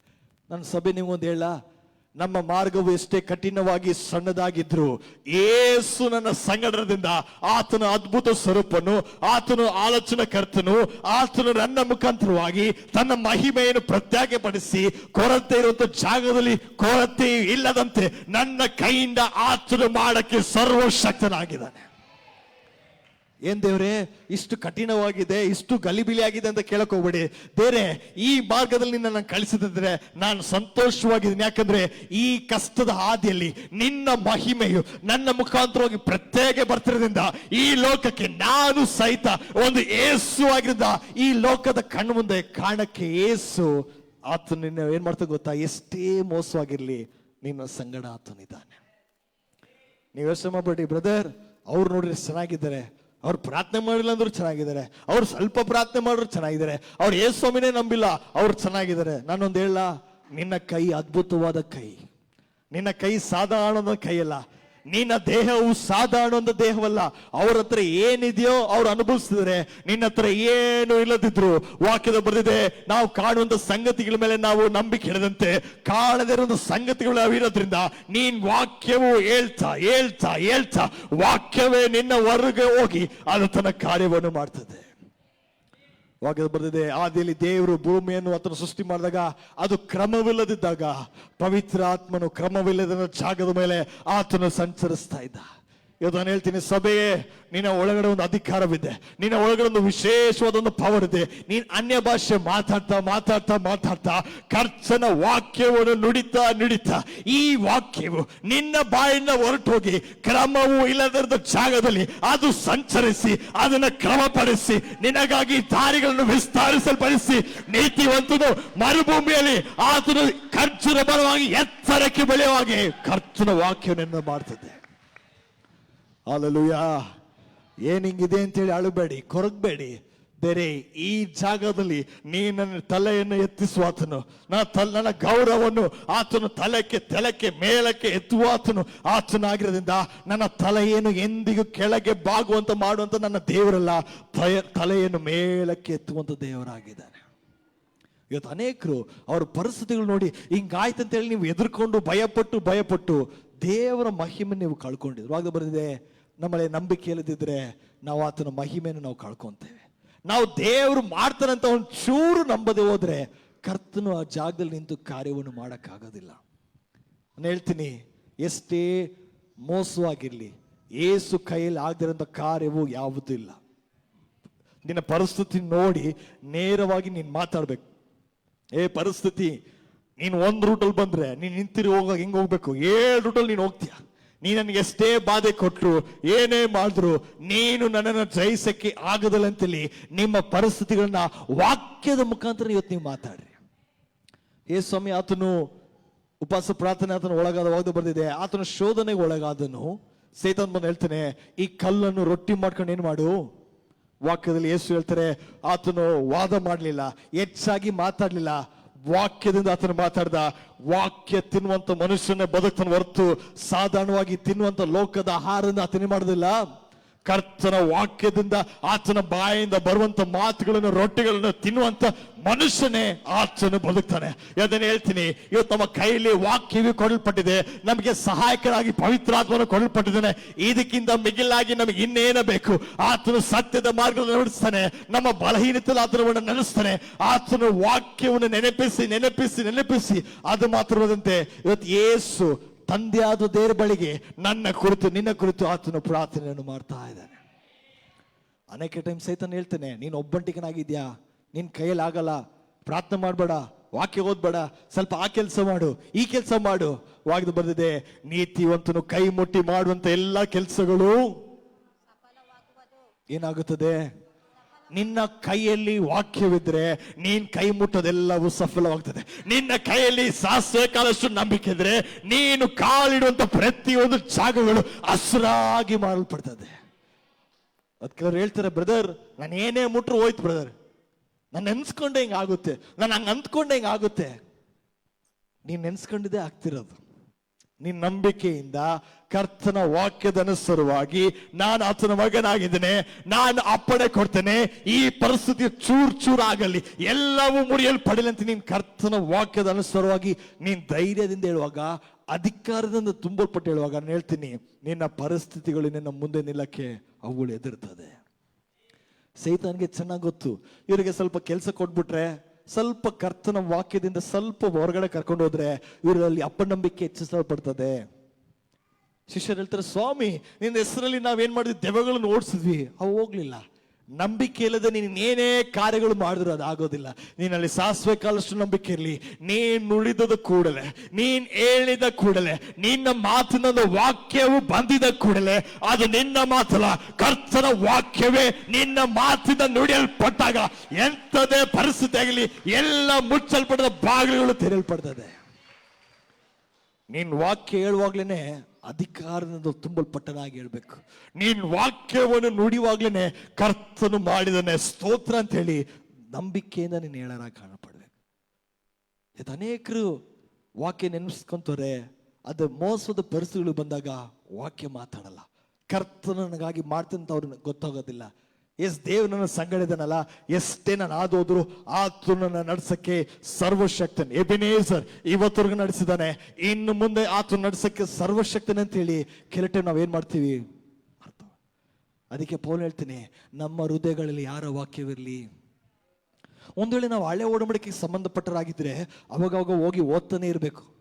ಜ್ಞಾಪಕದಲ್ಲಿ ಇಟ್ಕೊಂತಾನೆ ಇರ್ಬೇಕು. ಆದ್ರೆ ಇವತ್ತು ಪವಿತ್ರಾತ್ಮನ ಸಂಗಡದಿಂದ ಓ ರಾ ಬಾ ಶೇಕೆ ತಾ ರೀ, ನೀನ್ ಅನ್ಯ ಭಾಷೆ ಮಾತಾಡ್ತಾ ವಾಣಿಗಳನ್ನು ಮಾತಾಡ್ತಾ ಕರ್ತನೊಂದಿಗೆ ನೀನೇನ್ ಮಾಡ್ತಿದ್ಯಾ? ಪರಲೋಕದ ಭಾಷೆ, ರಹಸ್ಯವಾದ ಮಾತುಗಳನ್ನು ನೀನ್ ಬಾಯಿ ತೆಗೆದ್ರೆ ವಾಕ್ಯವು, ಸ್ತುತಿಯು, ಸ್ತೋತ್ರದ ಆರ್ಭಟವು ಆಟೋಮೆಟಿಕ್ ಆಗಿ ನಿನ್ನ ಬಾಯಲ್ಲಿ ಬರ್ತಿದೆ. ಇವತ್ತು ನಾವು ಇನ್ನೂ ಆತನಿಗೆ ಮಾಡೋದು ಏನಿಲ್ಲ.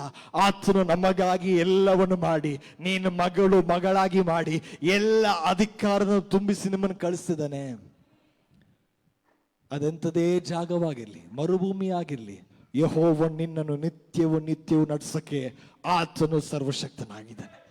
ಈ ಲೋಕಕ್ಕೆ ಗಾಳಿ ಮಳೆ ಇಲ್ಲದೆ ಇರ್ಬೋದು, ನನ್ನ ಯೇಸು ನೀನ್ ಬಾಯಿ ತೆಗೆದು ಮಾತಾಡಿದ್ರೆ ಗಾಳಿಯನ್ನು ಮಳೆಯನ್ನು ಸುರಿಸಕ್ಕೆ ಆತನು ಸರ್ವಶಕ್ತನಾಗಿದ್ದಾನೆ. ವಾಕ್ಯ ಬರ್ದಿದೆ, ನೀವು ಗಾಳಿಗಳನ್ನು ಕಾಳೋದಿಲ್ಲ, ಮಳೆಯನ್ನು ಕಾಳೋದಿಲ್ಲ, ನಿಮ್ಮ ಹಳ್ಳ ಕೊಳ್ಳಗಳನ್ನು ಏನ್ ಮಾಡ್ತೀನಿ? ಸಮೃದ್ಧಿಯಾಗಿ ತುಂಬಿಸ್ತೇನೆ. ನಾನು ಹೇಳ್ತೀನಲ್ಲ, ನಾವು ಈ ಲೋಕದವ್ರಾಗೆ ನನ್ನ ಹತ್ರ ಏನಿದೆ ನಾನು ಇಟ್ಕೊಂಡು ಏನ್ ಮಾಡ್ಲಿ ಅಂತ ಯೋಚನೆ ಮಾಡಬೇಡಿ. ನನ್ನ ತಂದೆ ಆತನ ಬಡವ ತಂದೆ ಅಲ್ಲ. ನನ್ನ ತಂದೆ ಲೋಕದಲ್ಲಿರುವಂಥ ಮನುಷ್ಯನಾಗಿ ಸ್ವಲ್ಪ ಇರುವಂಥ ತಂದೆ ಅಲ್ಲ.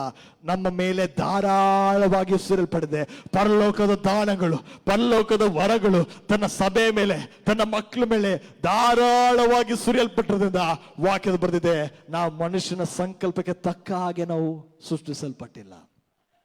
ಮನುಷ್ಯನ ಸಂಕಲ್ಪಕ್ಕೆ ತಕ್ಕ ಹಾಗೆ ನಾವು ಸೃಷ್ಟಿಸಲ್ಪಟ್ಟಿದ್ರೆ ಅವಾಗ ಚೇಂಜ್ ಆಗ್ತಾನೇ ಇರ್ಬೇಕು. 1-2 ವರ್ಷ ಓಡುತ್ತೆ, ಹೋಯ್ತು. 3 ವರ್ಷ ಓಡುತ್ತೆ ಅಷ್ಟೇ, ಇನ್ನೊಂದು 1 ವರ್ಷ ಓಡುತ್ತೆ ಅಷ್ಟೇ. ಆದರೆ ನಾನು ಕರ್ತನಿಂದ ಆತನ ಕೈನ ನಿರ್ಮಾಣಕನಾಗಿರೋದ್ರಿಂದ, ದೇವರ ಕೈಯಿಂದಲೇ ನಾನು ರೂಪಿಸಲ್ಪಟ್ಟಿರೋದ್ರಿಂದ, ಆತನ ಸಂಕಲ್ಪಕ್ಕೆ ಅನುಸಾರವಾಗಿ ನಾನು ಕಳಿಸಲ್ಪಟ್ಟಿರೋದ್ರಿಂದ ನನ್ನನ್ನು ನೋಡ್ಕೊಳ್ಳೋದು ಆತನ ಜವಾಬ್ದಾರಿನೇ ಆಗಿದೆ. ನಿನ್ನ ಕೆಲಸವು ನಿನ್ನ ಕೈ ಬಿಡಬಹುದು, ನಿನ್ನ ಆರೋಗ್ಯವು ನಿನ್ನ ಕೈ ಬಿಡಬಹುದು, ತಂದೆ ತಾಯಿ ನಿನ್ನ ಕೈ ಬಿಡಬಹುದು, ನಿನ್ನ ಪರಿಸ್ಥಿತಿಗಳು ನಿನ್ನ ಕೈ ಬಿಡಬಹುದು, ನಿನ್ನ ಹಣವು ನಿನ್ನ ಕೈ ಬಿಡ್ಬೋದು. ಕಳೆದ ಆತನು ನಂಬಿಕಸ್ಥನಾಗಿರೋದ್ರಿಂದ ಮುಪ್ಪಿನ ವಯಸ್ಸವರೆಗೂ ನಿನ್ನನ್ನು ನಡೆಸಕ್ಕೆ ಆತನು ಸರ್ವಶಕ್ತನಾಗಿದ್ದಾನೆ. ಈ ವೇಳೆಯಲ್ಲಿ ರೋಮಬದ್ಧ ಪತ್ರಿಕೆ 8ನೇ ಅಧ್ಯಾಯ ಅದ್ರಲ್ಲಿ ಬರೆಯಲ್ಪಟ್ಟಂತ 26ನೇ ವಚನ ಓದ್ಕೊಳ್ಳಿ. ನಾವು ಆತನ ಮಕ್ಕಳಾಗಿರೋದ್ರಿಂದ ಆತನ ನಮ್ಮನ್ನು ಹೇಗೆ ಬಲಪಡಿಸ್ತಾನೆ, ಆತನ ನಮಗೆ ಹೇಗೆ ಸಹಾಯಕನಾಗಿದೆ ಅಂತ ಹೇಳಿ ರೋಮಬದ್ಧ ಪತ್ರಿಕೆ 8ನೇ ಅಧ್ಯಾಯ 26ನೇ ವಚನ ಓದ್ಕೊಳ್ಳಿ. ಹಾಗೆ ಪವಿತ್ರಾತ್ಮನು ಸಹ ನಮ್ಮ ಅಶಕ್ತಿಯನ್ನು ನೋಡಿ ನನ್ನ ಬಲಹೀನತೆಯಲ್ಲಿ ಸಹಾಯ ಮಾಡುತ್ತಾನೆ. ಹಲ್ಲೆಲೂಯಾ. ನಿಮ್ಮ ಪಕ್ಕದಲ್ಲರ ಕೈಗೊಟ್ಟು ಹೇಳ್ರಿ, ನನ್ನ ಅಶಕ್ತಿಯಲ್ಲೂ ನನ್ನ ಬಲಹೀನತೆಯಲ್ಲೂ ಆತನ ಬಲವು ನನಗೇನಾಗಿದೆ? ಕೇಳ್ರಿ, ಏನಾಗಿದೆ? ಪವಿತ್ರಾತ್ಮನು ನನ್ನ ಬಲಹೀನತೆಯಲ್ಲಿ ಏನ್ ಮಾಡ್ತಾರಂತೆ? ಏನ್ ಮಾಡ್ತಾರೆ ನೋಡ್ರಿ. ನಾವು ಆತನ ಮಕ್ಕಳಾಗಿರೋದ್ರಿಂದ ಆತನು ನಮಗೆ ಸಹಾಯಕನಾಗಿದ್ದಾನೆ.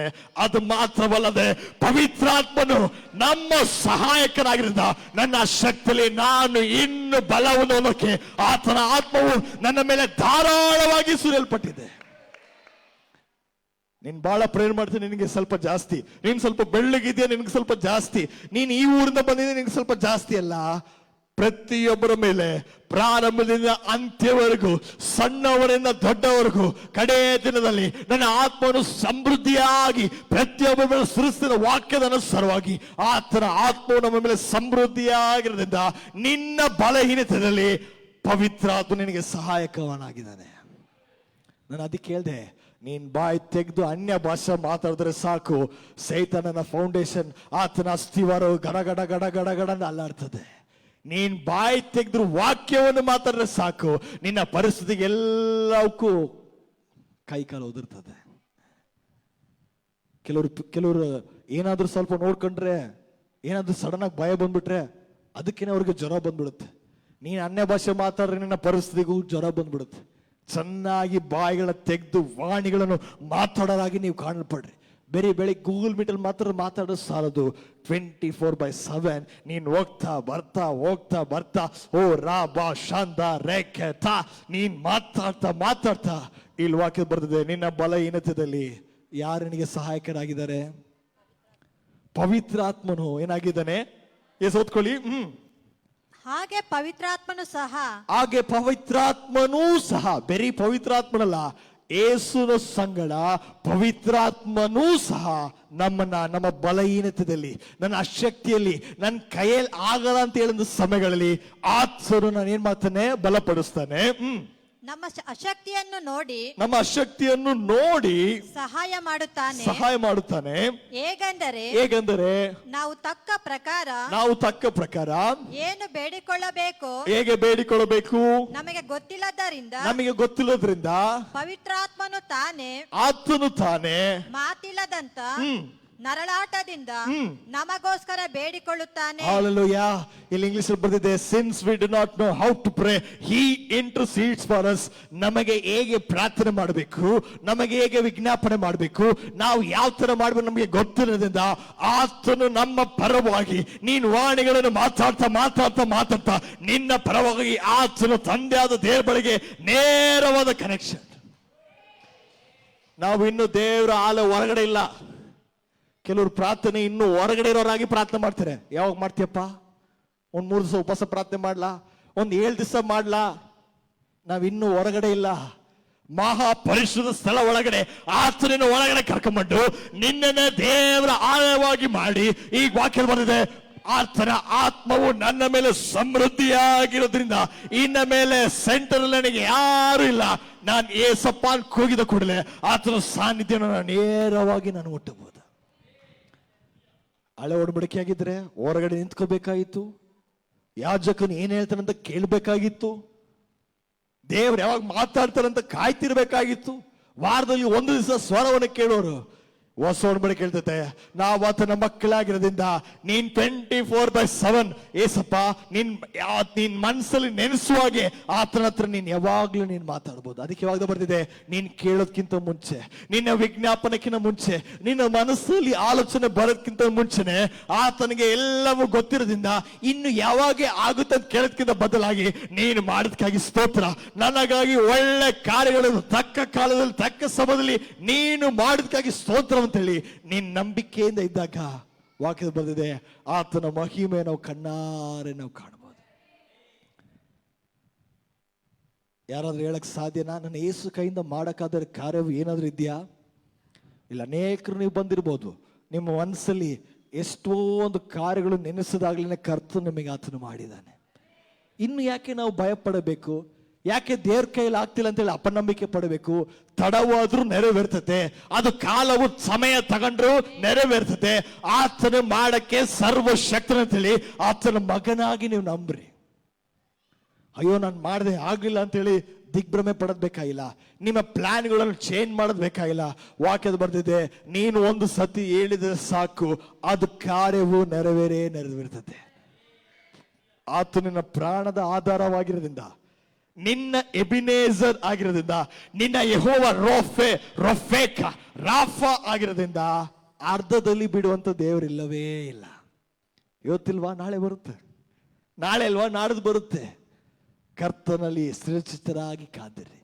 ಆತನು ಎಲ್ಲವನ್ನು ತಕ್ಕ ಕಾಲದಲ್ಲಿ ತಕ್ಕ ಸಮಯದಲ್ಲಿ ಆತನು ಮಾಡುತ್ತಿರೋದ್ರಿಂದ ನೀನು ಸುಮ್ಮನೆ ನಿಂತು ಕರ್ತನ ಕಾರ್ಯವು ನೆರವೇರೋದನ್ನು ನೀವು ಕಣ್ಣಾರೆ ನೀವು ನೋಡ್ರಿ. ಕೆಳ ಓದ್ಕೊಂಡು ಬರ್ದಿದೆ, ಆದರೆ ಹೃದಯಗಳನ್ನು ಶೋಧಿಸಿ ನೋಡುವಾತನಿಗೆ ಪವಿತ್ರಾತ್ಮನ ಮನೋಭಾವವು ಏನೆಂದು ತಿಳಿದದೆ ಆ ಆತ್ಮನು ದೇವರ ಚಿತ್ತಕ್ಕೆ ಅನುಸಾರವಾಗಿ ದೇವರ ಜನರಿಗೋಸ್ಕರ ಬೇಡಿಕೊಳ್ಳುವನೆಂದು ಆತನು ಬಲ್ಲನು. 28 ಓದ್ಕೊಳ್ಳಿ. ಆದರೆ 29 ಓದ್ಕೊಳ್ಳಿ. 29.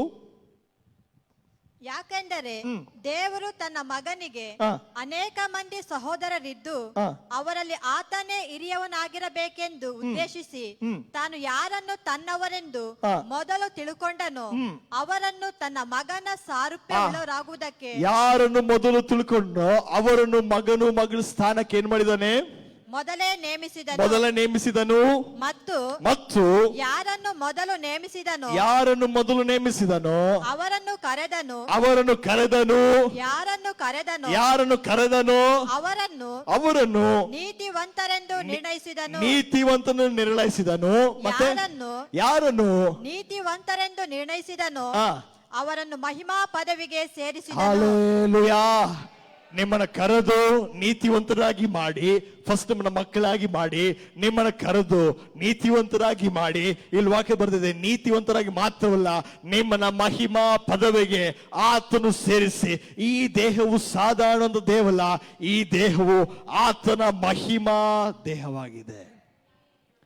ನೋಡ್ರಿ, ಬರೀ ನಿಮ್ಮನ್ನ ಕರೆದು ಅರ್ಧದಲ್ಲಿ ಬಿಡುವಂತ ದೇವರಲ್ಲ, ನಿಮ್ಮನ್ನ ಕರೆದು ಅಭಿಷೇಕಿಸಿ, ನಿಮ್ಮನ್ನ ತಿರುಗಿ ಕರೆದು ನಿಮ್ಮನ್ನ ಬಲಪಡಿಸಿ, ನಿಮ್ಮನ್ನ ಕರೆದು ನಿನ್ನಲ್ಲಿರುವಂತ ಎಲ್ಲ ಅಶುದ್ಧಗಳನ್ನು ನೀಗಿಸಿ ನೀತಿವಂತ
ಆದ ಕರ್ತನ ವಾಕ್ಯವು ನಿನ್ನಿಂದ ಬರುವುದು ಕರ್ತನದು ಎದುರು ನೋಡ್ತಿದ್ದಾರೆ. ನಾನೊಂದು ಹೇಳ, ಪೌಲ ಸಿಲಸ್ ಒಡೆಯಲ್ಪಟ್ಟು ಸೆರೆಮನೆಯಲ್ಲಿ ಕೈ ಕಾಲು ಕಟ್ಟಲ್ಪಟ್ಟಿದ್ರು. ಅವ್ರು ಏನ್ ಮಾಡಿದ್ರು? ವಾಕ್ಯ ಬಂದಿದೆ, ಸ್ತುತಿ ಸ್ತೋತ್ರ ಮಾಡಿದಂಥವ್ರಿಗೆ ಅವರ ಅಸ್ಥಿವಾರವು ಅಲ್ಲಾಡ್ಸಲ್. ಇವತ್ತಿನ ಅಸ್ಥಿವಾರ ಅಲ್ಲಾಡ್ಸಲ್ಪಡ್ಬೇಕಾ? ನೀನ್ ಬಾಯ್ ತೆಗೆದ್ರೆ ಹೆಚ್ಚಾಗಿ ವಾಣಿಗಳನ್ನು ಮಾತಾಡಿ. ಸಭೆ, ನಾನು ಹೇಳ್ತೀನಿ, ನೀನ್ ದೇವರಿಂದ ದೂರದಲ್ಲಿರುವಂತ ಮನುಷ್ಯನಲ್ಲ, ಸಮೀಪದಲ್ಲಿ ಆತನ ಮಗನು ಮಗಳಾಗಿದ್ದೀರಾ. ನೀವು ಮಕ್ಕಳಾಗಿರೋದ್ರಿಂದ ಪರಲೋಕದ ಭಾಷೆನೇ ಹೆಚ್ಚಾಗಿ ಮಾತಾಡಿ ಹೊರತು ಈ ಅಲೋಕದ ಭಾಷೆಯನ್ನು ಸ್ವಲ್ಪ ಕಮ್ಮಿ ಮಾತಾಡ್ಕೊಳ್ಳಿ. ವಾಕ್ಯದ ಬರ್ದಿದೆ, ನಾವು ಹೇಗೆ ಪ್ರಾರ್ಥನೆ ಮಾಡಬೇಕು, ಯಾವ ತರ ಪ್ರಾರ್ಥನೆ ಮಾಡಬೇಕು ನಮಗೆ ಗೊತ್ತಿಲ್ಲದ್ರಿಂದ ಪವಿತ್ರಾತ್ಮನು ನಮ್ಮ ಬಲಹೀನತೆಯಲ್ಲಿ ನಮ್ಮ ಸಾಧಕವಾಗಿ ನಿಂತು ನಮ್ಮ ಪರವಾಗಿ ಆತನ ಏನ್ ಮಾಡ್ತಿದ್ದಾನೆ? ಪ್ರಾರ್ಥನೆಯನ್ನು ಮಾಡ್ತಿದ್ದಾನೆ. ನಾನು ಹೇಳ್ತೀನಿ, ಆತನು ಎಲ್ಲವೂ ಜಯಿಸಿರೋದ್ರಿಂದ ನಾನು ಸಹಿತ ಈ ಲೋಕದಲ್ಲಿ ಎಲ್ಲವನ್ನು ಜಯಿಸಿದೆ. ಯೋಹಾನ ಬರೆದ ಸುವಾರ್ತೆಯಲ್ಲಿ ಬರೆಯಲ್ಪಟ್ಟಂತ 16ನೇ ವಚನ 33ನೇ ವಚನ ಓದ್ಕೊಳ್ಳಿ. 16:33. ಯೋಹಾನ 16:33. ನೀವು ನನ್ನಲ್ಲಿ ಇದ್ದು ಮನಃಶಾಂತಿಯನ್ನು ಹೊಂದಿದವರಾಗಿರಬೇಕೆಂದು ಬೇಕಾಗಿರಬೇಕೆಂದು ಇದನ್ನೆಲ್ಲ ನಿಮಗೆ ಹೇಳಿದ್ದೇನೆ. ಯಾವುದೆಲ್ಲ ಹೇಳಿದ್ದೇನೆ? ಇದನ್ನೆಲ್ಲ ನಿಮಗೆ ಹೇಳಿದ್ದೇನೆ. ಓಕೆ. ಲೋಕದಲ್ಲಿ ನಿಮಗೆ ಸಂಕಟಗಳು ಉಂಟು. ಧೈರ್ಯವಾಗಿರಿ. ನಾನು ಲೋಕವನ್ನು ಜಯಿಸಿದ್ದೇನೆ ಎಂದು ಹೇಳಿದನು. ಹಲ್ಲೆಲೂಯಾ. ನಿಮಗೆ ಲೋಕದಲ್ಲಿ ಅನೇಕ ಸಂಕಟಗಳು ಉಂಟು, ಅನೇಕ ಕಷ್ಟಗಳು ಉಂಟು. ನಾನೇ ಲೋಕವನ್ನು ಜಯಿಸಿದ್ರಿಂದ ನೀವು ಸಹಿತ ಈ ಲೋಕವನ್ನು ಜಯಿಸಿದ್ರ. ಆಮೆನ್. ಸಭೆ, ಚೆನ್ನಾಗಿ ಅರ್ಥ ಮಾಡ್ಕೊಳ್ಳಿ, ವಾಕ್ಯವು ಎಂದಿಗೂ ಸುಳ್ಳು ಹೇಳೋದಿಲ್ಲ. ಇಲ್ಲಿ ವಾಕ್ಯದಲ್ಲಿ ಬರೆಯಲ್ಪಟ್ಟ ಪ್ರತಿಯೊಂದು ಕಾರ್ಯವೂ ನಿಜವಾಗಿದೆ. ಅದಕ್ಕೆ ವಾಕ್ಯ ಬರ್ತಿದೆ, ನಿನಗೆ ಅನೇಕ ಕಷ್ಟಗಳು, ಸಂಕಷ್ಟಗಳು, ಕೊರತೆಗಳು, ಕಣ್ಣೀರುಗಳು, ವೇದನೆಗಳು ಏನೇ ಇದ್ರು ಅದಕ್ಕಿಂತ ಮಿಗಿಲಾಗಿ ನನ್ನ ಅಪ್ಪ ತಂದೆ ಯೇಸು ನನ್ನ ಸಂಗಡದಿಂದ ಆತನೇ ಎಲ್ಲವನ್ನು ಜಯಿಸಿರೋದ್ರಿಂದ ನಾನು ಯಾವುದಕ್ಕೂ ಭಯ ಪಡೆದಿಲ್ಲ. ಯಾಕಂದ್ರೆ ಆತನಿಗಿಂತ ಮಿಗಿಲಾಗಿ ದೊಡ್ಡದಾಗಿ ಯಾವುದೂ ಇಲ್ಲ. ವಾಕ್ಯವನ್ನು ನಂಬ್ರಿ, ವಾಕ್ಯವು ಮಾಡೇ ಮಾಡ್ತದೆ. ರೋಮದ ಪತ್ರಿಕೆಯಲ್ಲಿ ಬರೆಯಲ್ಪಟ್ಟಂತ 8ನೇ ಅಧ್ಯಾಯ 31 ವರ್ಷ ಓದ್ಕೊಳ್ಳಿ. ರೋಮ 8:31. ರೋಮ 8:31. ಹಾಗಾದರೆ ಈ ವಿಷಯಗಳಲ್ಲಿ ನಾವು ಏನು ಹೇಳೋಣ? ಏನ್ ಹೇಳೋಣ? ದೇವರು ನಮ್ಮ ಕಡೆ ಇದ್ದರೆ, ಯೇಸುವೇ ನಮ್ಮ ಕಡೆ ಇದ್ದರೆ, ನಮ್ಮನ್ನು ಎದುರಿಸುವವರು ಯಾರು? ಸ್ವಂತ ಮಗನನ್ನು. ನಾನು ನಿಮ್ಮನ್ನು ನೋಡಿ ಕೇಳ್ತಿದ್ದೀನಿ, ಆತನೇ ನಿನ್ನ ಸಂಗಡದಿಂದ, ಆತನೇ ನಿನ್ನ ಪಕ್ಷದಲ್ಲಿರೋದ್ರಿಂದ ಇವತ್ತು ನಿಮ್ಮನ್ನು ಎದುರಿಸುವಂಥದ್ದು ಯಾವುದು? ಸಾಲನ, ವ್ಯಾಧಿನ, ಇಲ್ಲ ಮೋಸದ ಪರಿಸ್ಥಿತಿಗಳ, ನಿನ್ನ ಕಣ್ಣೀರ, ವೇದನ ಯಾವುದೇ ಆಗಿರಲಿ, ವಾಕ್ಯ ಬರೆದಿದೆ, ಆತನೇ ನನ್ನ ಸಂಗಡದಿಂದ ಇವತ್ತು ನಮ್ಮನ್ನ ಎದುರಿಸುವವರು ಯಾರು? ಅಲ್ಲಿ ಓದ್ಕೊಳ್ಳಿ, ಏನ್ ಬಂದಿದೆ? ಸ್ವಂತ ಮಗನನ್ನು ಉಳಿಸಿಕೊಳ್ಳದೆ ಆತನನ್ನು ನಮ್ಮೆಲ್ಲರಿಗೋಸ್ಕರ ಒಪ್ಪಿಸಿ ಕೊಟ್ಟನಲ್ಲ. ಮಗನನ್ನು ಕೊಟ್ಟ ಮೇಲೆ ಸಮಸ್ತವನ್ನು ನಮಗೆ ದಯಪಾಲಿಸದೆ ಇರುವನೇ. ಅಲ್ಲೂಯ, ಮಗನನ್ನೇ ನಮಗೆ ಕೊಟ್ಟಾದ ಮೇಲೆ ಈ ಸಮಸ್ತ ನಮ್ಮ ಕೈಲಿ ಕೊಡದೆ ಹೋಗ್ತಾನ? ತನ್ನ ಸ್ವಂತ ಮಗನನ್ನೇ ನನಗಾಗಿ ನಿನಗಾಗಿ ಕೊಟ್ಟು ತನ್ನ ಅಮೂಲ್ಯವಾದ ರಕ್ತವನ್ನು ಸುರಿಸಿ ನಮ್ಮನ್ನ ನೀತಿವಂತರಾಗಿ ಮಾಡಿ ತನ್ನ ಮಕ್ಕಳಾಗಿ ಮಾಡಿ ಇವತ್ತು ತನ್ನ ಮಗನಲ್ಲಿರುವಂತಹ ಸರ್ವ ಅಧಿಕಾರವನ್ನು ಈ ಸಭೆ ಮೇಲೆ ಸಂಪೂರ್ಣವಾಗಿರೋದಕ್ಕಾಗಿ ವಾಕ್ಯ ಬರೆದಿದೆ. ತನ್ನ ಒಬ್ಬನೇ ಮಗನನ್ನು ಕೊಟ್ಟಾದ ಮೇಲೆ ಈ ಸಮಸ್ತ ನಿನ್ನ ಕೈಲಿ ಕೊಡದೆ ಹೋಗ್ತಾನ? ಹೇಳ್ತೀನಿ ಸಭೆ, ಈ ಲೋಕವು ನಮ್ಮ ಕೈಯಲ್ಲಿದೆ. ನೀನ್ ಬಾಯಿ ತೆಗೆದು ವಾಕ್ಯವನ್ನು ಮಾತಾಡಿದ್ರೆ ಈ ಲೋಕವು ನಿನ್ನ ಕೈಯಲ್ಲಿದೆ. ನೀನ್ ಬಾಯಿ ತೆಗೆದು ವಾಕ್ಯವು ಬಿಟ್ಟು ಬೇರೆ ಏನೇ ಮಾತಾಡಿದ್ರೆ ಈ ಲೋಕವು ನಿನ್ನ ಆಳ್ವಿಕೆ ಮಾಡ್ತದೆ. ನಾವು ಕೆಳಗಡೆ ಒಂದು ಓದ್ಕೊಳ್ಳೋಣ. 37, 38 ಓದ್ಕೊಳ್ಳಿ. 39, 37. ಕ್ರಿಸ್ತನ ಪ್ರೀತಿಯಿಂದ ನಮ್ಮನ್ನು ಅಗಲಿಸುವವರು ಯಾರು? ಕಷ್ಟವೋ ಸಂಕಟವೋ ಹಿಂಸೆಯೋ ಅನ್ನವಿಲ್ಲದಿರುವುದು ವಸ್ತ್ರವಿಲ್ಲದಿರುವುದು ಗಂಡಾಂತರವೋ ಖಡ್ಗವೋ ದೇವರೇ, ನಾವು ನಿನ್ನ ನಿಮಿತ್ತ ದಿನವೆಲ್ಲ ಕೊಲೆಗೆ ಗುರಿಯಾಗಿದ್ದೇವೆ, ಜನರು ನಮ್ಮನ್ನು ಕೊಯ್ಗರಿಗಳಂತೆ ಎಣಿಸಿದರು ಎಂಬುದಾಗಿ ಬರೆದಿರುವಂತೆ ಆಗುತ್ತದಲ್ಲ. ಇಲ್ಲಿ 39 ಬರೆದಿದೆ, ಕ್ರಿಸ್ತನ ಪ್ರೀತಿಯಿಂದ ನಮ್ಮನ್ನು ಅಗಲಿಸುವುದು ಯಾವುದು? ಮೇಲಿನ ಲೋಕದ ಕಾರ್ಯವಾಗಿರ್ಲಿ, ಕೆಳಗಿನ ಲೋಕದ ಕಾರ್ಯವಾಗಿರ್ಲಿ, ಇಲ್ಲ ನಿನ್ ನೆನೆಸುವಂತ ಮೋಸವಾದ ಕಠಿಣವಾದ ಕಷ್ಟವಂತ ಕಾರ್ಯವೇ ಆಗಿರ್ಲಿ, ನಾನು ಹೇಳ್ತೀನಿ ಯೇಸುಕ್ಕಿಂತ ದೊಡ್ಡದಾದ ಕಾರ್ಯವು ಯಾವುದೂ ಇಲ್ಲ. ಬೆಟ್ಟದಷ್ಟು ಸ್ಟೇಜ್ ದೊಡ್ಡದಾಗಿರ್ಲಿ, ನೀನ್ ವಾಕ್ಯವನ್ನು ತೆರೆದು ಮಾತಾಡಿದ್ರೆ ಬೆಟ್ಟವು ಕಿತ್ಕೊಂಡೋಗಿ ಸಮುದ್ರದಲ್ಲಿ ಬೀಳುವಂತ ನೀನು ನುಡಿದ ಕೂಡಲೇ ಅದು ಆಗುತ್ತದೆ. ವಾಕ್ಯ ಬರೆದಿದೆ, ನಿಮ್ಮಲ್ಲಿ ಸಾಸಿವೆ ಕಾಳಷ್ಟು ನಂಬಿಕೆ ಇರಲಿ, ನೀನ್ ಬಾಯಿ ತೆಗೆದು ಮಾತಾಡಿದ್ರೆ ಸಾಕು, ಕರ್ತನ ಕಾರ್ಯವಿನಲ್ಲಿ ನೆರವೇರ್ತದೆ. ಹಲ್ಲೆಲೂಯಾ. ವಾಕ್ಯ ಬರೆದಿದೆ, ನಾವು ಕ್ರಿಸ್ತನಲ್ಲಿ ಪೂರ್ಣ ಜಯಶಾಲಿಗಳಾಗಿದೆ.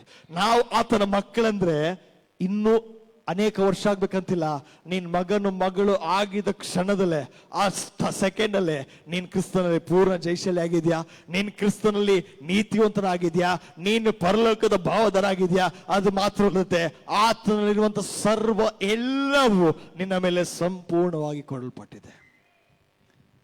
ಸಭೆಯೇ, ಹೆಚ್ಚಾಗಿ ವಾಕ್ಯಕ್ಕೆ ನೀವು ಕಿವಿಗಳನ್ನು ಕೊಡ್ರಿ. ಕರ್ತನ ವಾಕ್ಯವು ಏನ್ ಹೇಳ್ತದೆ? ಲೋಕದಲ್ಲಿ ಎಷ್ಟೇ ಪರಿಸ್ಥಿತಿ ಇರಲಿ, ಏನೇ ಇರಲಿ, ಎಲ್ಲದಕ್ಕೂ ವಾಕ್ಯದಲ್ಲಿ ಅದಕ್ಕೆ ರಿಸಲ್ಟ್, ಅದಕ್ಕೆ ಆನ್ಸರ್ ಇದೆ. ಒಂದ್ ವೇಳೆ ಸ್ಕ್ಯಾನಿಂಗ್ ಮಾಡ್ಬೋದು, ಸ್ಕ್ಯಾನಿಂಗ್ ರಿಪೋರ್ಟ್ ನಾರ್ಮಲ್ ಬರ್ಬೋದು, ಅದ್ರ ಅನುಭವಿಸುವಂತ ಮನುಷ್ಯನಿಗೆ ಗೊತ್ತದ ಎಷ್ಟು ಕಷ್ಟ.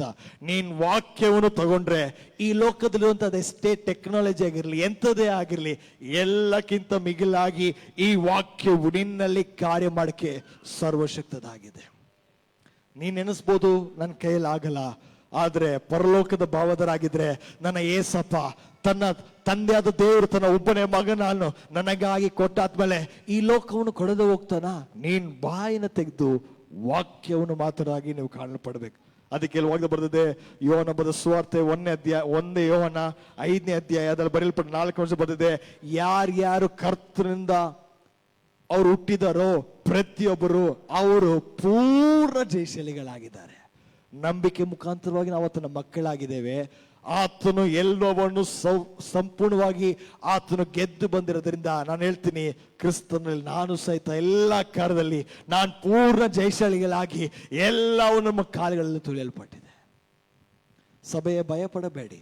ನಾವೆಷ್ಟು ಭಯಪಡ್ತೀವೋ ಕರ್ತನ ಕಾರ್ಯವು ನಾವು ಕಾಣಕ್ಕಾಗೋದಿಲ್ಲ. ಒಂದ್ ವೇಳೆ ಅದು ನಿನ್ಗೆ ಸಣ್ಣದಾಗಿರ್ಲಿ ದೊಡ್ಡದಾಗಿರ್ಲಿ, ನಾನೊಂದು ಹೇಳ್ತೀನಿ, ಆತನ ಕೈಯಿಂದ ಆಗದಿರದ ಕಾರ್ಯವೂ ಒಂದು ಇಲ್ಲ. ದೇವ್ರು ಹೆಂಗ್ ಮಾಡ್ತಾರೆ, ಯಾವ ತರ ಮಾಡ್ತಾರೆ ಅಂತ ಯೋಚನೆ ಮಾಡಬೇಡಿ.